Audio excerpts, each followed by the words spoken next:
A Dodgers World Series hero is returning back to Los Angeles for one more year. We've got Teoscar Hernandez reportedly up for trade talks. Same with Tyler Glasnow. Dave Roberts is okay with a salary cap.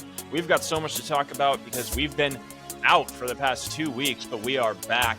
It is Deferred Collusion. It's me, Jesse Rowe, King of Crespi, joined as always by Branden Bullinger, Lord Paramount of the South Bay in Los Angeles, California. Branden, it's so nice to see your face again. I've missed you.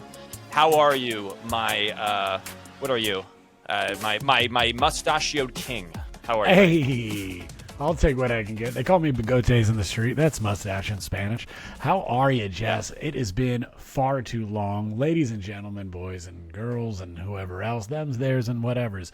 Welcome to Deferred Collusion. Back after the Thanksgiving holiday, start of December. Happy belated Thanksgiving, Jesse, to you too, and to everyone, wherever you may be, whenever you may be watching this. Jess, it has been a busy month of November, leading right into the busiest month of the year for most people, December.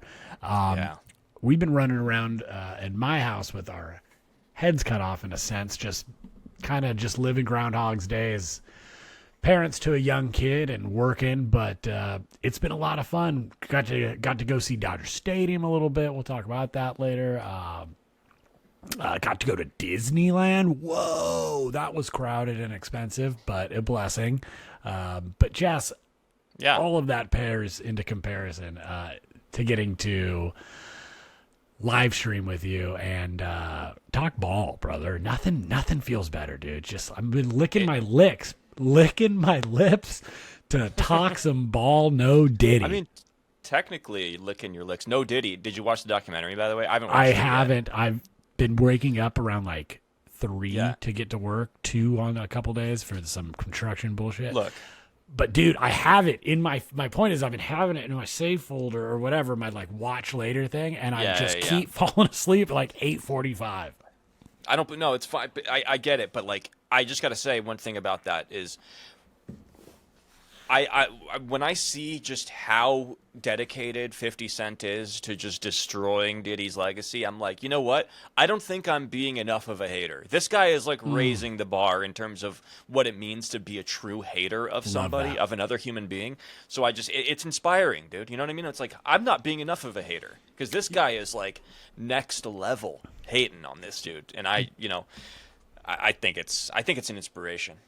Jesse, it just poses the question, if you believe somebody is truly a monster and you have the means to expose them, I think, it's one of those things. If your family's starving, do you steal that loaf of bread? If you have the means to expose a monster that you personally don't like, I think you got to do it, right? Good for you, 50. Yeah.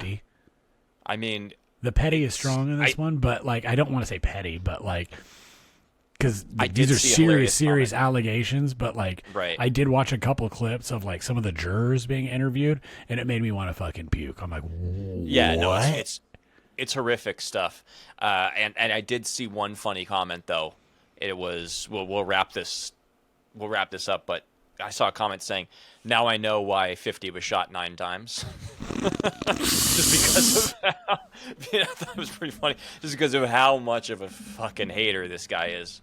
Do you remember when he would troll Floyd Mayweather when we were at the company? I would because he can't read. Yeah, it was I'll give $1 million to the charity of your choice if you just could read 1 page out of a Harry Potter book. I thought that was the best insult of all time, dude. Many men wish death on me, Lord, I don't cry no more. Oh, God. Hey, have you heard the AI doo-wop version of that song? No, and I don't want to. I'm kidding. All right. Well, either way, AI Branden, music is fucking trash. It is. Just for the record, dude, a right side of history, but just please fucking don't trash. listen to it. AI slop content. Just don't. It's the slop bowl of content. Anywho. Miguel Rojas is back, Branden. There he is. We haven't had a chance to record, so we're a little bit behind on this, but I wanted to lead the show by, just giving some love to the World Series hero, the guy that hit what I consider to be the most important home run in the history of the Dodgers. He's back on a 1 year, $5.5 or something like that $1 million deal. It's going to be his retirement year. He's already announced that he will be retiring after the season, so he's running it back, giving it one more go. Guy that, the game honored him in a big way in the World Series, where he barely played the entirety of the playoffs, earned a spot because Andy Pages was struggling. Dave Roberts played his gut, as Joe Davis said, and he ended up having 3 of the most important plays in the history of the Dodgers franchise, with the pick at second base on when getting doubled off at the end of Game 6, where with Addison Barger getting doubled off at the end of Game 6. The obviously the home run to tie it in the 9th inning of Game 7, and then the throwing Isaiah Kiner-Falefa out at home plate in the 9th inning of Game 7 and bottom of the 9th. Incredible. The guy and a little bit of foreshadowing, right? Because deserved another shot. Like 100% deserved this contract. And a little bit of foreshadowing, with Will Smith making that terrific play and then being the one to hit the home run. Because, Jess, I was going to ask you this. Is Miguel Rojas' home run remembered as one of the greatest baseball moments ever if Will Smith doesn't win the game for the Dodgers in the 11th? No, it's definitely not, because you're going to remember the way the Blue Jays won it. That's just how that's just how sports work, man. It's like, there have been like amazing moments. Like, remember in Game 5 of the World Series against the Astros, the Dodgers were down 12-9 in the 9th inning and ended up coming back, scoring 3 runs in the top of the 9th in Houston. And that moment of them tying it up was like, I remember losing my shit. I was, oh my God, we're gonna do it. We're gonna fucking do it. And then we ended up losing anyway. So yeah, nobody remembers that. Yeah, well, nobody remembers cheating, the Dodgers so coming back in the 9th. Yeah, exactly. But you know what exactly. I'm saying. It's like you're just not gonna. That's just not the way it works. But Logan Forsythe started that game at second base, just ball nowhere. That's just me. Oops. Funny about Miggy Rowe. Just a thought that I just had. You mentioned that Will Smith was part of that play with the throwing IKF out at home and then hitting the homer, and also in that same inning, it was Pages making the play. It was like this little trinity of players, where it was like Pages was only in the game as a defensive replacement. He was out of the game because Miggy Rowe came in for him. And then him, Smith, and Miggy Rowe end up being the 3 players that won the Dodgers the World Series. Just kind of weird to think that it works out that way, Well, it is just, it's so very baseball, right? Like, it's all almost like, it almost rhymes in a way, and it's just that's that's the way to put it. It rhymes, yes. Yeah, and it's like, I've heard a lot of people talk about, and I'm going to bring this back around to Miguel Rowe, so forgive you for being such a rambler, but that's deferred collusion, baby. But, I've heard a lot of people talk about how the Blue Jays just were the better team during the series, and in Game 7, it did feel like they were coming up, making all the big plays, right? We did see Vladdy make like an almost celebratory catch at first after turning a double play on Freddie in the 7th.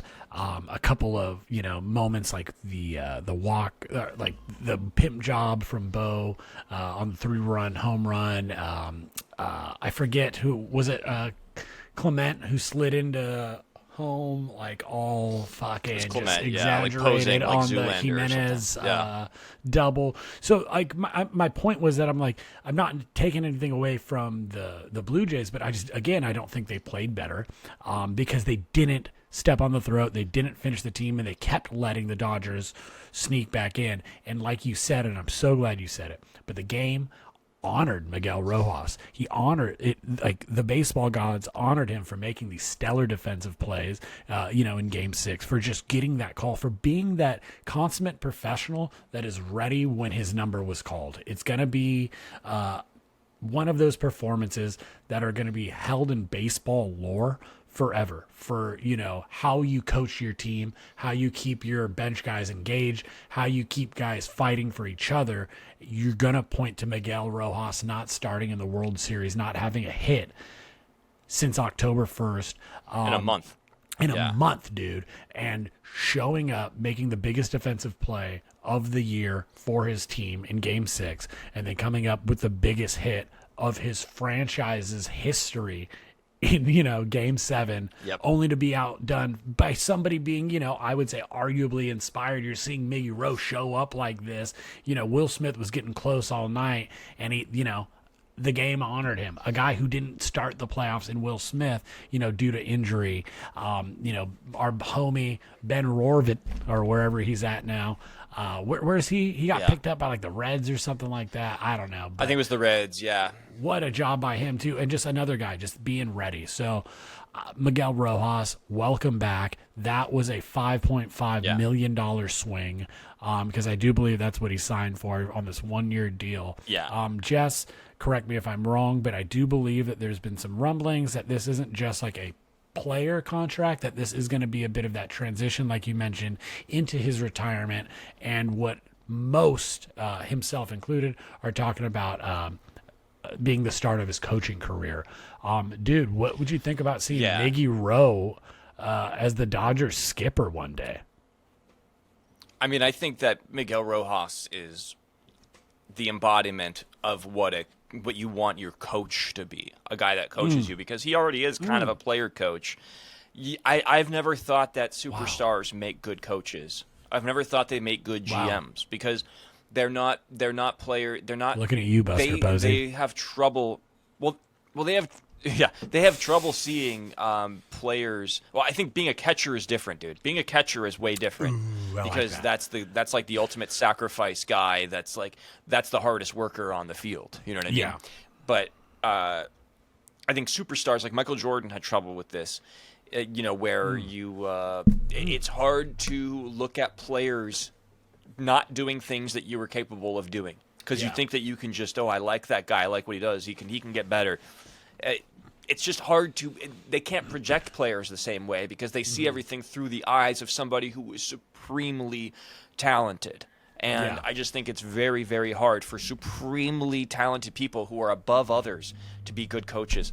And I think that Miguel Rojas is perfect for being a coach, because he's the guy that, has done everything the right way, understands sacrifice, understands his role and what it means to the team, and being a good leader is just as valuable as being a good player. And I think he's designed to be if you could design a coach in a lab, I think Miguel Rojas would be something you would come up with. So I really like that. I love the idea of Miggy Rowe being a coach. I love every point you made. I even want to echo just a little bit, like kind of some similarities to Doc Roberts, right? In terms of his career, having a totally big playoff moment. Yes. You know what I mean? Like And for a guy that started his career, was drafted by the Dodgers, for those that don't remember, got the call, was a part of that damn near perfect game for Kershaw, but the no-hitter back in 2013 against the Rockies, gets traded, becomes an elder statesman in Miami, had a little bit of some haters, actually, even in the last couple of years, but specifically Jazz Chisholm just kind of saying that Miggy Rowe wasn't that guy you thought he was. But you know what, dude? Who's come out looking like the winner in that, though? You know what I mean? Absolutely, man. Actions speak for themselves, especially when you're not breaking bread with someone. I think it's always important that, like, what we hear is, maybe 25% truth a lot of the times, unless it's being reported on by, like, the source, But Miggy Rowe is one of those guys that is just as blue collar it gets, a guy that's had to earn every hour, every out that he's, ever got to record on a diamond. And like you said, the game has honored the dedication to the craft. A guy that humbly started coaching up Dodgers superstar Mookie Betts to learn shortstop, instead of being a fuck you, that's my position. Why am I just not starting there? Like, there are plenty of guys in this league that, hey, man, you've worked your whole life, you get the bag, whatever, you feel some entitlement to that position, whatever. Who am I to say anything? But I just think it speaks to the character that the Dodgers are cultivating, not only in their farmhouse, but in their organization at large. And this is how you ensure young players want to stay in a franchise. It's not just the superstars, but it's the blue collar guys, the guys that don't have the Ohtani talent or the Mookie, player sheet or the Freddie contact, whatever, right? These just hyper elite the best skill set guys. You got to have your grinders, your guys that maybe only last, 5 years in the bigs, but maybe get 2-3 shots at a title, and like, I'm kind of reaching with this, but I would say like your Alex Woods or your Ross Striplings are these guys that I think maybe if they come up in a Reds organization or something like that, like a Pittsburgh or whatever, maybe they don't develop like they do in the Dodgers and don't really get those extra years in a career and get a shot at a ring. And I don't know. I love Chicken Strip. I love A. Wood. Just a couple of guys that came to my mind off the top. But yeah, Jess, love having Miggy back. And I just think it's ultimately going to be great because, as you know, and I'm not alone in this, but the Dodgers are ushering in a youth movement. I think that's going to be the big headline of the Dodgers offseason moves is going to be getting younger. So a guy with the just dog, the proven leadership abilities and just experiences, Miguel Rojas is going to be invaluable on and off the bench. So love to have him back, and I would love to see him get a three-peat. And I believe his bat, the game-tying home run that he, the bat that he used to hit the game-tying home run was just arrived to Cooperstown earlier today. Yes, sir. As of recording, what is today? December 5th? Friday, December 5th. Yeah. I think this is going to come out tomorrow. But, his bat made it to Cooperstown from that Game 7 home run, dude, that I got to tell you, I keep watching in different languages, and, like, the Japanese call is so sick. The fucking, like, German call is crazy, dude. So maybe that was just a YouTube troll, but I don't know. I can't get enough of it. I can't keep watching You know what my favorite call is of that? It's the Sportsnet Toronto call of that home run. That's my favorite one. Dude. Because I'm a fucking hater, like 50 Cent. You know what I'm saying? I eat it up, dude. That. I love that, dude. Well, speaking of Toronto, while we're on them, Miggy. Yeah. Yeah. No. Let's let's do that. Let's go to Toronto because they're not fucking around, Brando. Dude, they're not fucking around. And as a hater, I want to get your take on San Diego's own Dylan Cease signing a 7-year, $200-something million deal with those Blue Jays of Toronto. Jesse, how do you feel? Yeah, it's Dylan's contract is 7 for $210. I think it's a massive overpay for Dylan Cease, and it's not. That's not me knocking on the guy. I just think it's a massive overpay. I think this is what Toronto has to do and should do. I'm not actually criticizing them for making the move. I think it's actually a good move for them because I think it's hard for them to get a guy like a Juan Soto, and I do think that the Kyle Tucker stuff might be a little bit tough for them too. It's hard to get superstars to go to Canada and pay the Canadian taxes. They have to go through customs every single time they go in and out. They fly on a road trip or whatever. It's hard to convince superstars to do it. But they have the money. They just got all this money from the World Series, right? They made a ton from all the home games they hosted. They have a ton because they have one of the best TV deals in baseball because they control the Canadian market.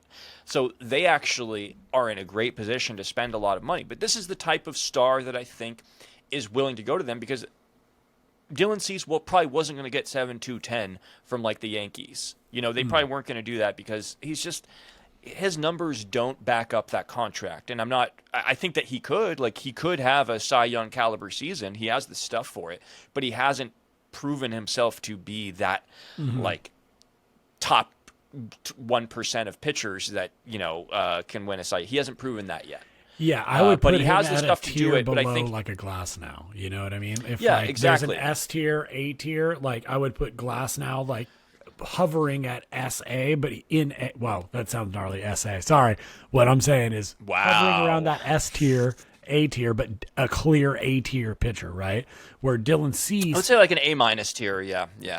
I Oh see, no, I give him, Glasnow, A tier. Yeah, that's what A I'm saying. I minus tier. think flirting like on his best days can be like an S tier pitcher, right? The like cream of the crop, best of the best, ace of an ace.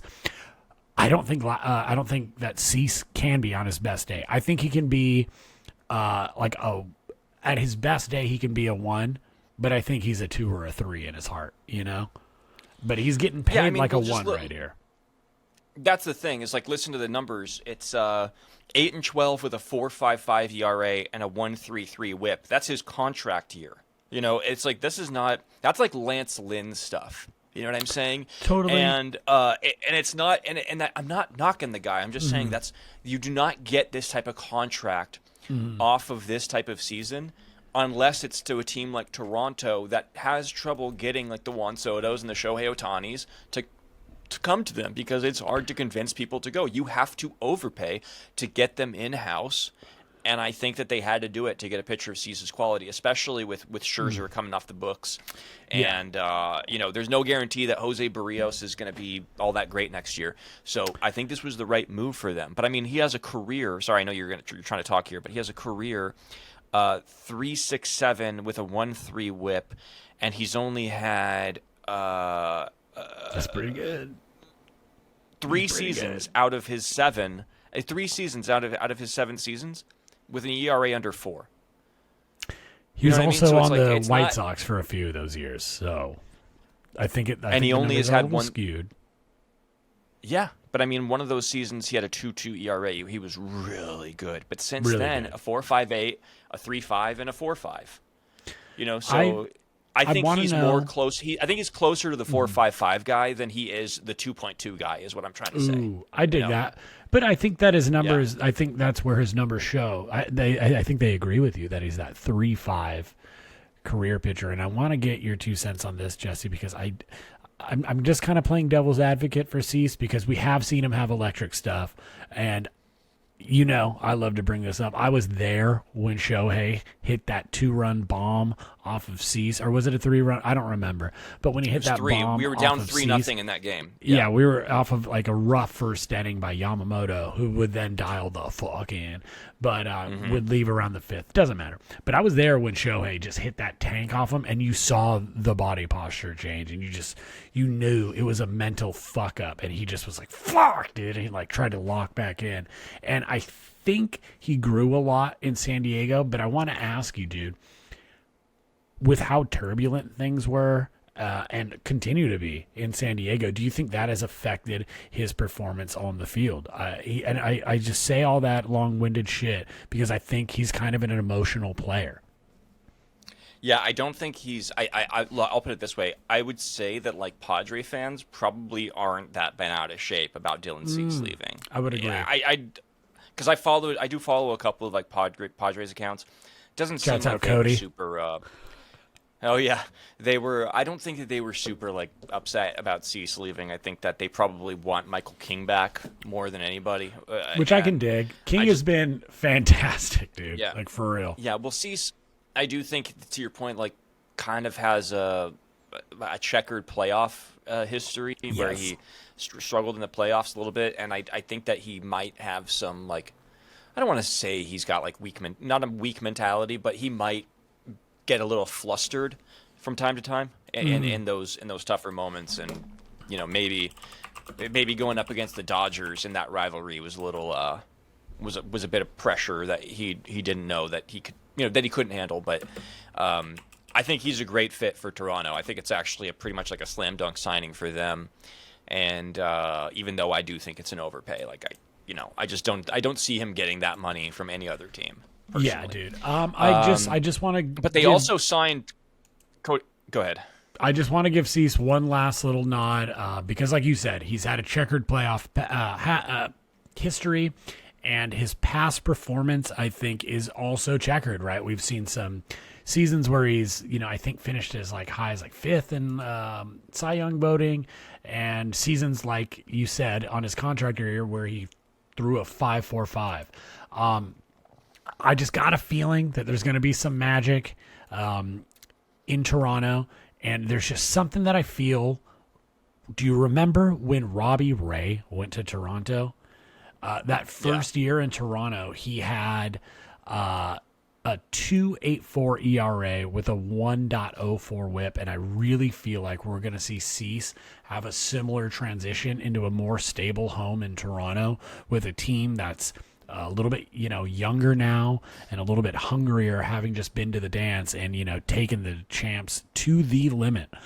So look for Dylan Cease to have a big bounce back year and at least give Toronto fans the false hope of thinking that this was a good contract, because it's going to age super poorly. But look for him to have a hot first season in Toronto. That is my prediction. I like that, but I think it's possible for a contract to be an overpay and still be a good contract. I do think that's because it's team dependent, right? It's very much team dependent. Yeah, that's you're what right. I do, dude. I like that.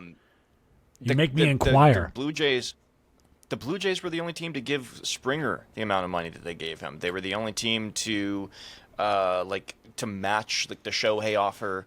They were in on Soto. They have to, like I said, they have to spend a shitload of money to get these guys in house. And to your point, brother, and they're one of the few teams that has a TV deal that allows them to do it. So. And not to mention, their ownership is the second richest ownership in baseball, second only to Steve Cohen, who they had to make a brand new tax bracket for.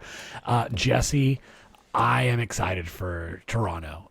There's a lot going on. By the way, they also signed this guy Cody Ponce, who was like a KB, a Korean League superstar. He was bad in Major League Baseball. He hasn't pitched in MLB since 2021 or something. But he went over to KBO and he's upped his velocity, and he's developed this really nasty changeup, and he put up ungodly numbers in the KBO, which take it with a grain of salt. These aren't major league hitters, but they gave him a 3-year deal. They see something in him, and I actually think that's a pretty under the radar signing that could pay some dividends. I do really like what the Blue Jays are doing, because they have to operate a little bit differently than most teams, being that they're the only team in Canada. It's tough.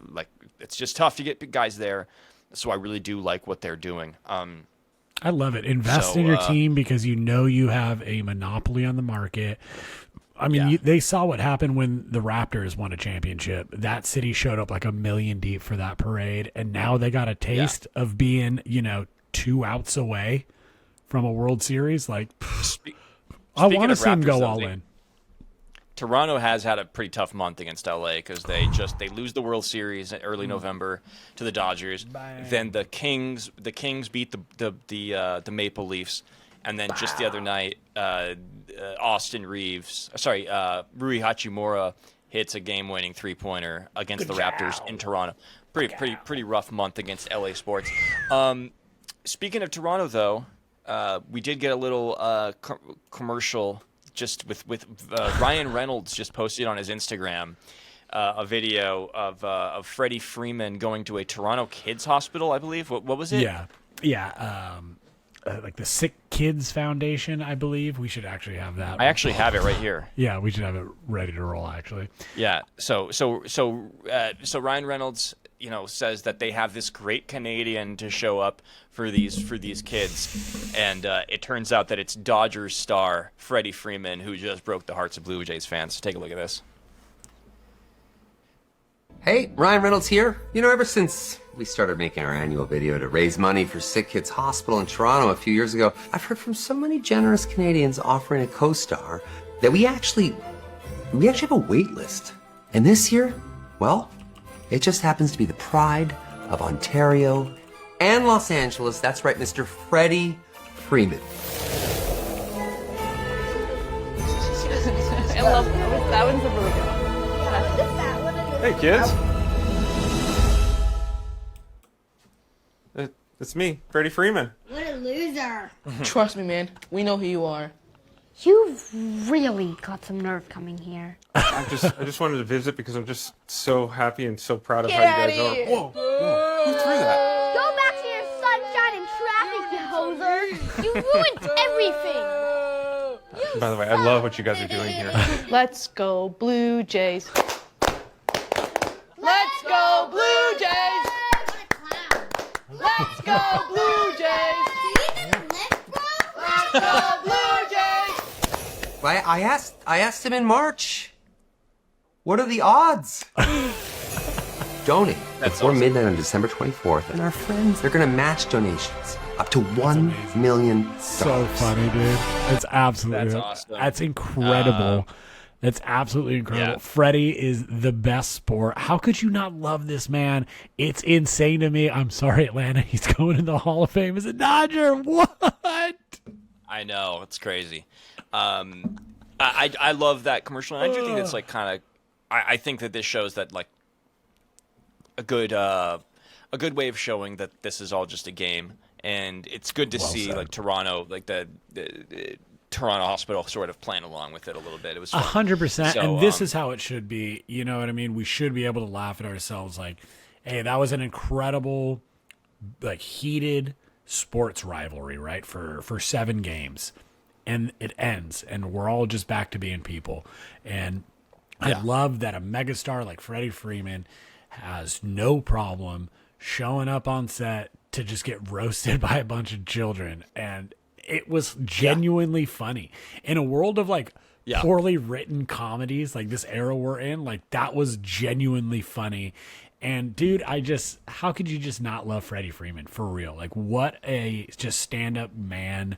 And it goes back to what we were talking about, the kind of culture that you cultivate when you have personalities and, you know, just family men and just these type of guys that can laugh themselves. They're big leaguers, dude. They're so damn wealthy, and they're playing a kid's game, and it seems like that fact isn't lost on them, and that a guy like Freddie Freeman can do this in his, like, what, 15th season? Just tip of the cap, just class act. So funny. Just so good. Love it.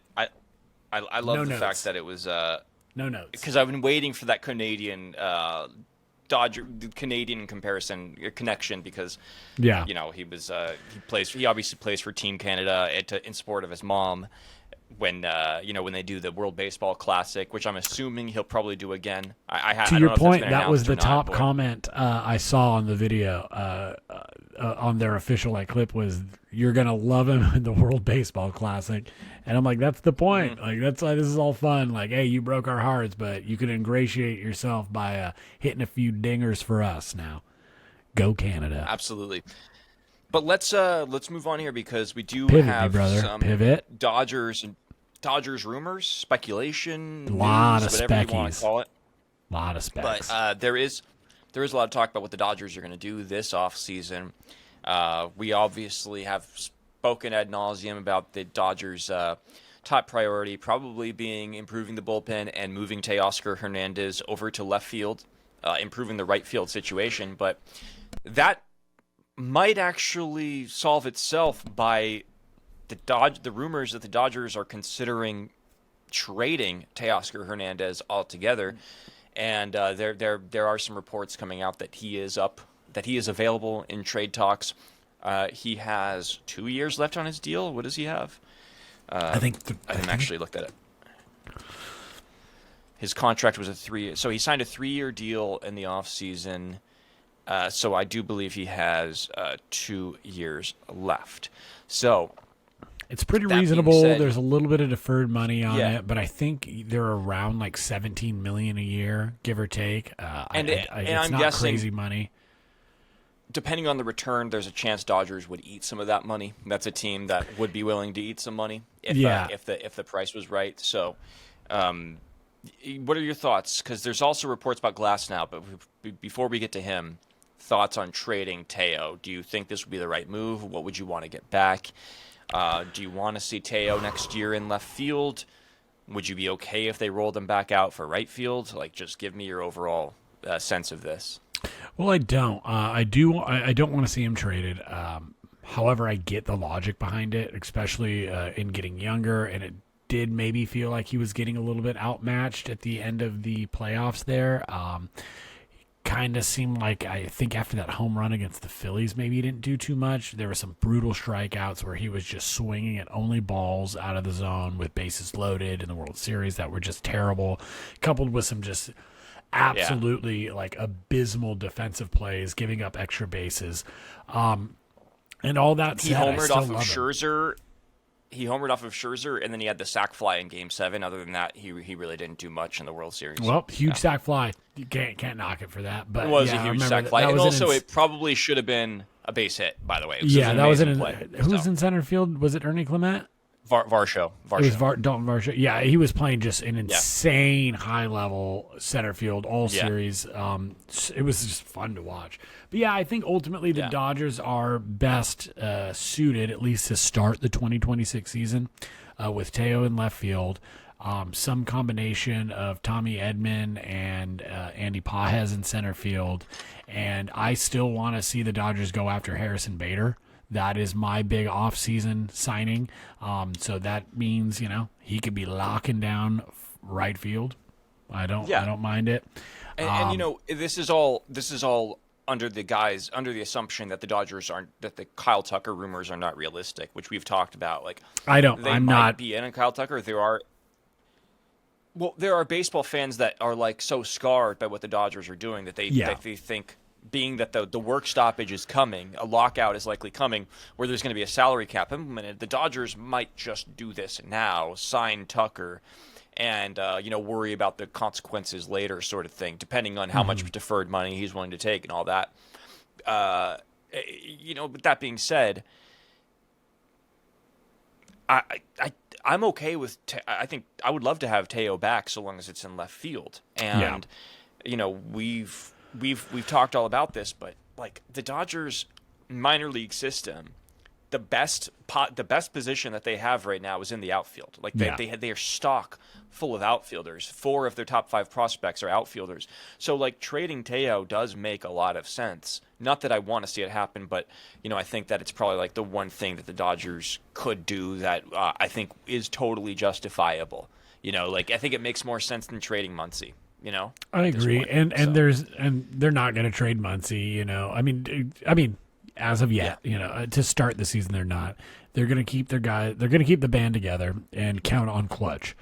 There will be an influx of younger blood. We will see some of these younger prospects in the outfield, but I'm not too sure how dramatic of the youth movement we're going to see from the minors, because it does feel like there's a bit of a logjam of talent in the infield as well. Jess, I was just noting that there's a bit of a logjam of talent, so I don't know how much we're going to see of the youth movement from our minor leagues in the outfield. But even in the infield, there's a logjam. Freddie's not going anywhere. Rojas is going to be probably only playing like 3-4 times a week. So I think that's going to open the door for Ha-Seong Kim to take some line share at second base. Are we going to see a younger third baseman kind of rotate in? Are we going to see, Dalton Rushing take more reps at catcher, or maybe we're going to see him move to a different position. I've even heard some rumblings of him moving to outfield or third base. I'm like, I don't know. I don't know. That's another thing. Like he could play left field, and I think it's more likely he's the backup catcher because of A, he hasn't produced all that much offensively, but B, Will Smith, he just had the most innings ever in the history of a World Series behind the plate. Like, this guy is the second best catcher in baseball behind Cal Raleigh right now, and there's an argument for him to be the best. Yeah,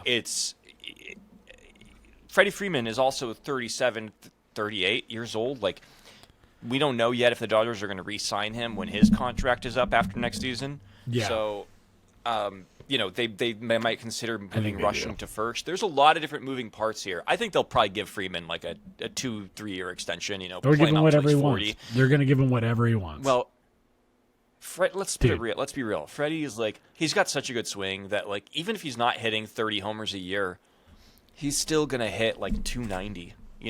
He's like John. You know who he is? He's John Olerud, dude. He's like the same player. That's a good comp. He's just like a better version of John Olerud. Yeah, because they swing the same, they look the same. I would love to see Freddie at first base. I would love to see him at first base wearing a helmet, like on the field. That'd be rad. That'd be super rad. Like old school John Olerud. Yeah, that'd be dope. That'd be sick. Yeah, dude. So that's kind of why. Like, I feel like the Dodgers are stacked. I don't think that the outfield, infield, whatever. I don't think there's a lot of movement to be made in terms of like star players. I know I've mentioned Harrison Bader. I'm going to keep banging on that drum, but I feel like you get him I think he makes the right. most sense. I agree with you. Dude, he makes the I most just sense. think I love the fit. I think he would look so good in Dodger blue. Could you just see him in a day 'Cause game in it's that crisp defense, white too. uni? Oh yeah, absolutely, Yeah. dude. That is why I'm attracted. But also, obviously, a high contact hitter. We saw what he was doing in the playoffs on one leg. We still couldn't throw around him. He would have. I gotta say, he was like one of the scariest players that the Phillies had in that series against the Dodgers, and the only reason why he wasn't a bigger impact was because he got hurt. Yep. Because there was like a chain reaction of events where they had to pinch run for him, but he's the one that got the base hit in Game 2 where the wheels almost fell off. The Dodgers, thank God, ended up turning the wheel play on a bunt by Bryson Stott, but otherwise, they probably wouldn't have done that had Bader been healthy at that time. So like, I just think Bader rewatched the John is Boy breakdown of that wheel play today. It was at like 2:30 in the morning. I was getting ready for work, and I watched it real quick, like for like 13 minutes, and they turned the final out of the inning, and I was like, "Yeah, that's how you fucking do it." Yeah, and I was like it's an laughing amazing because I play. still got that adrenaline rush. But yeah, dude, I mean, Yeah. and that was the first out of the inning, dude. Is what's crazy. But also- Castellanos at third. But also, this is the perfect segue to my next point. That play should have never been needed to happen because the Dodgers had a 4-1 lead going into that ninth inning. And it's only because Doc didn't want to throw Roki out there a second game in a row. They threw Trinan out there. The Dodgers don't have a super reliable bullpen situation right now. It still remains to be seen if they're going to bring back Evan Phillips or not, who's going to have to sit out, I believe, because he's going to be rehabbing for Tommy John. So they're going to have to, they might bring him back. We're not sure yet. But I mean, like, River Ryan's coming back, Gavin Stone's coming back, but we don't necessarily have a bullpen deep that we're comfortable with yet because we don't know what's going on with Gratterall's shoulder. There's a lot of question marks about Tanner Scott still. We just don't know.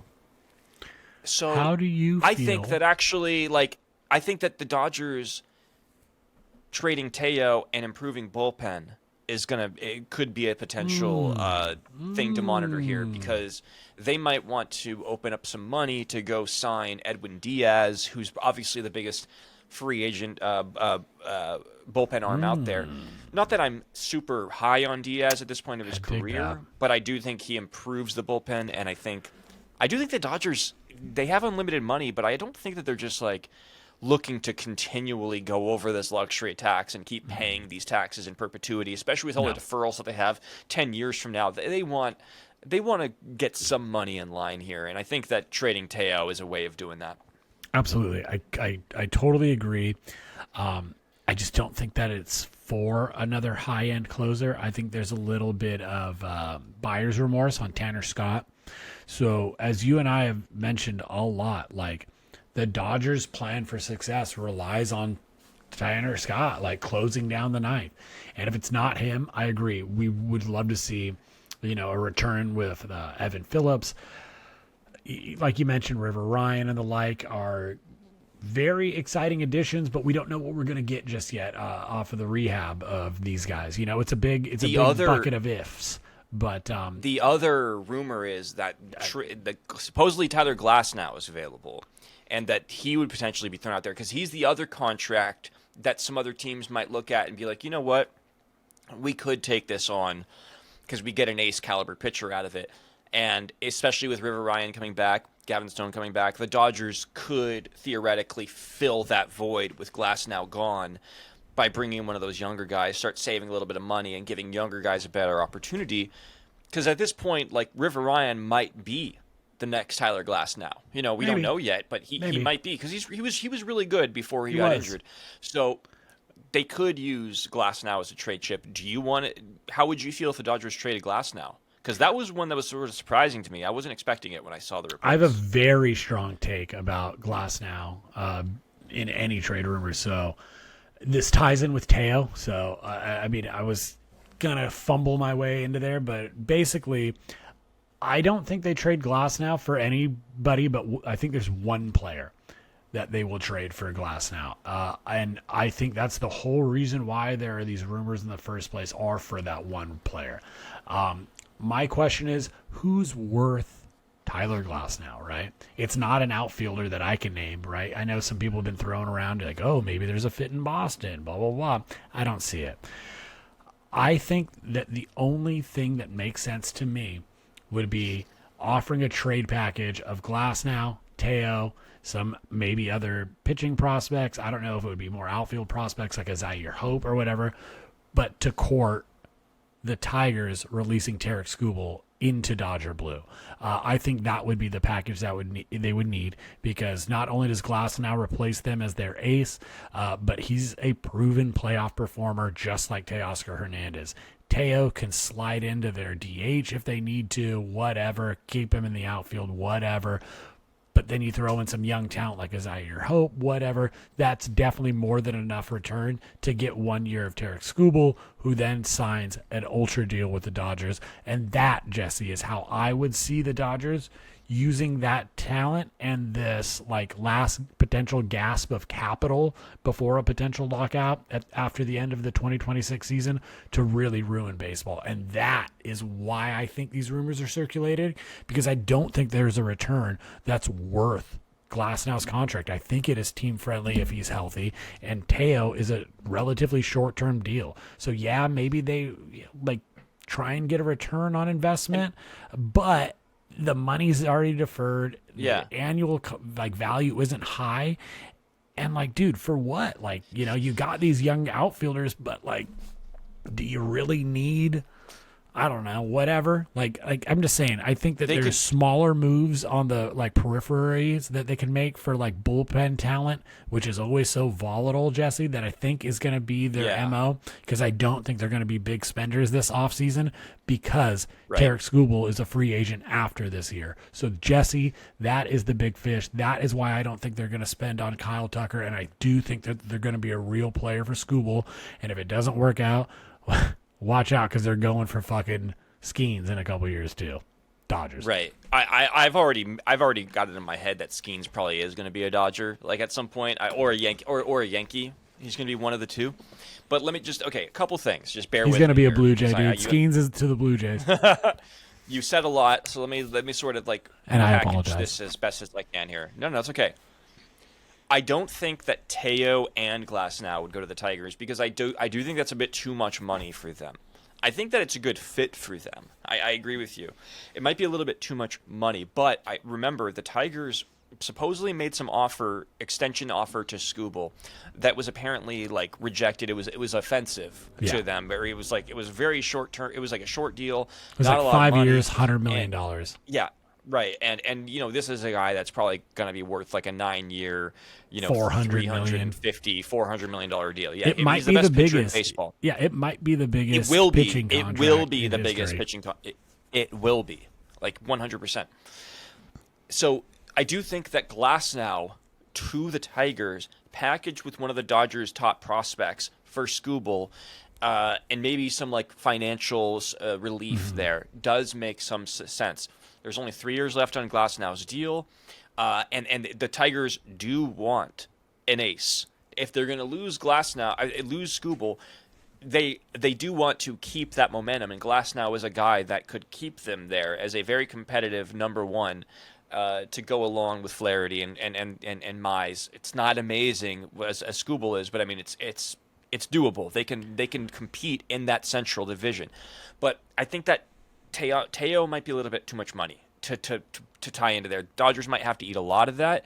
I think those two trades might be separate, if I'm being honest. That's if they trade both, that would be my take. But I do agree with you that Teo is a good fit for them, because they do need that veteran presence, that bat, that offensive producer, especially, you know, considering they struggled to score runs. Well, keep in mind, say the Dodgers eat that deferred money and they take a couple million a year and they keep Teo. So say you got to pay him for a year and a half. If they trade for him in 26, let's assume there's no lockout.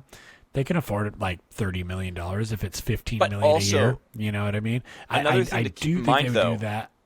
And I agree with you that the Dodgers would have to eat some salary. But I think if the Dodgers are going to covet youth like we're talking about, and maybe they don't have to give any prospects, they eat some money, get Glasnow, get Teo. I'm not saying I want this to happen, but I do think that the Tigers are going to be greedy in a way that maybe is a little unfamiliar to your average fan because of, I think, the shitty return for Verlander and then getting to see him go win a couple titles one title with the Astros and one that they cheated, but oops.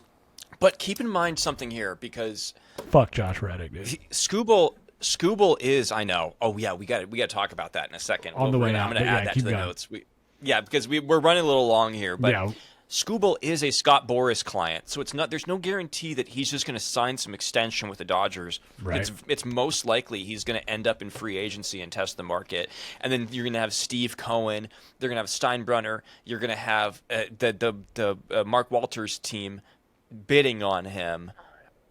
And the Dodgers could outbid anybody, but I mean, I don't think Skubal would in a million years sign an extension with the Dodgers. He's just not going to do it. He might sign with them as a free agent, but not an extension in-house, because Boras is going to test the market. Like, you can book that. Totally. That's a guarantee. But so that's once the only the thing Dodgers about get that sweet Dodger blue on him, dude, and he feels it go into his skin, it might just get into his brain, dude. Well, it worked for Mookie. when he goes to free agency, yes. Worked for Mookie. When he goes to maybe I wouldn't count on it, Branden. I really Worked wouldn't. for Boras doesn't Mookie, operate like that. dude. I know, but he wasn't a Boras client. This is a totally different situation. You're not wrong. You're not wrong. Here's one to watch. The Red Sox have been trying to trade Jarren Duran for a while, and they are looking for a true number 2. They just traded for Sonny Gray. I saw Jared Carrabis and tons of Red Sox fans saying that they like the move so long as that's not the number 2, so long as he's not their number 2 starter behind Garrett Crochet. Who's a perfect number 2 starter behind Garrett Crochet? Tyler Glasnow would true. be. So I could see Glasnow for Duran, and then maybe putting the Red Sox in a position to eat most of the money. That's an option, because I think they're all in on Roman Anthony. Like, that guy's untouchable. Yeah. Dodgers would never get him. So I think that Duran would make some sense. I think he's got 1 or 2 years left. I'm not exactly sure. It might be 1, but that one does make some sense to me, because that's a guy that you could put into right field. He might be a left fielder, actually. Fuck. He might be a left fielder. That might cause some problems. But then you could trade Teo after that, and then all of a sudden the movement kicks in. Or maybe they trade Teo to Boston for a 1-on-1. Boston was in on Teo before the Dodgers offered him that extra year. Look, and I'm not super high on Jarren Duran to the point where it's like I'm comparing it to the Glasnow deal. I'm saying that one to the Skubal just that deal. It makes sense. That one just feels realistic to me in terms of what fills a void for the Dodgers. So we'll see. I don't want to see either of these guys go.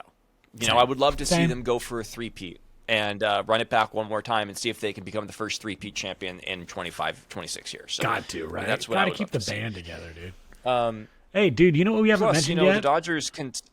What? Real quick, a couple of ring recipients, dude. Chris Taylor and Austin Barnes. Just a couple. Just want to give them a shout real quick. We love you guys. Hell yeah, dude. Just thinking of you. They're going to get some rings this year. Hey, a lot of talk about Kenley Jensen coming back to the Dodgers, too. Just want to say it's not going to happen. No way. Sorry. It's not. That's all. Just want to say it's not even worth really talking about, but that's all. Devin Williams went to the Mets, so he's not going to be coming to the Dodgers. I think Edwin Diaz is one to watch. And I do think that one of those trades could free up the money to make that happen. Not that the Dodgers are worried about freeing up money, but I do think that it's in the back of their minds. Like, hey, we don't want to have a $700 million payroll at the end of this. We do want to tone things down a bit. And if we can trade some older guys that have kind of been injury prone, like a Glasnow, and we can, shore up our bullpen for a high price bullpen, they might consider doing that. Because it's very likely the salary cap is going to be discussed when when a potential work stoppage happens in 2027, when the new CBA is implemented. And Dave Roberts was on a podcast. What show was he on? I forget what it was, but he was on a podcast, and he was asked if he would be okay with a salary cap, and he basically said that he would be, so long as the salary floor is also implemented, forcing the bottom feeders to also spend money rather than, leeching off of the Dodgers and Blue Jays TV deals that have basically propped these propped these garbage organizations, these poverty franchises up for the past 10, 15 years. So, These corporate what do you think? buffoons must be held accountable, Jesse. Yeah. That is what I believe. There's nothing like loving a baseball team, dude, and nothing like, rooting for your home team, all that jazz. And I just think it's despicable when you got deadbeat owners who are just more, interested in just maximizing profit and squeezing the consumer, We all know that the loyalty is to the shareholders only and that the customer is the chump. So we see that, right? We see that in certain ownerships, and it's despicable. So I think a salary floor is a great idea. Get some of these bums to build fans, right? I think that's the goal of the game, build it. So I'm all for a salary floor. I'm indifferent about a salary cap, but I would love to see how it would work. Really hoping we don't get a work stoppage, though, Jess. I did see one funny thing. After Devin Williams signed with the Mets, he had a post on his Instagram that literally was just calling out all these Yankees fans. He's like, man, for a fan base that really didn't want me on your team, like, y'all are really fucking mad that I signed with the Mets, like, LOL. I love that. And I just like, that is amazing. But that's New York, baby. Yeah, I love it. By the way, something we didn't mention about the Dylan Cease contract that I think is a perfect time to mention it now. Branden, Brandon, this is going to come as a shock to you, and you might want to I'm going to give you a trigger warning right now, okay? Trigged. This contract comes with deferred money. Whoa. The Blue Jays are deferring money. He's deferring money. Whoa, only to the make bad it happen. guy Isn't that Dodgers interesting? do that. Only the bad guy Yeah. Dodgers do that. So- You're telling me fake news. So yeah, It's not that's all I got today, Branden. One last thing, we have to end it here. Our old friend Josh Reddick has come out of hiding, because he's showing his face again. He's coming out of the little sewer that he lives in, and he admitted that he was wrong about Yoshinobu Yamamoto's contract. Because he was responding to Dodger fans. He says he's not going to apologize for what he said when he said that, how do you give $325 million to a guy that has never pitched in Major League Baseball? But he did give some credit to Yamamoto and said that he was wrong about the contract. Branden, do you accept Josh Reddick's response? No, dude. The guy was such a bum, throwing fires under the rug, saying like, oh, that guy's not a team player because he didn't keep our cheating secret a secret, but also... That was such a weird thing to say, dude. But only Josh Reddick himself, Altuve, and some other guy, I can't think of his name, they were the only three guys who were against it, who didn't cheat, but also, like, they didn't cheat.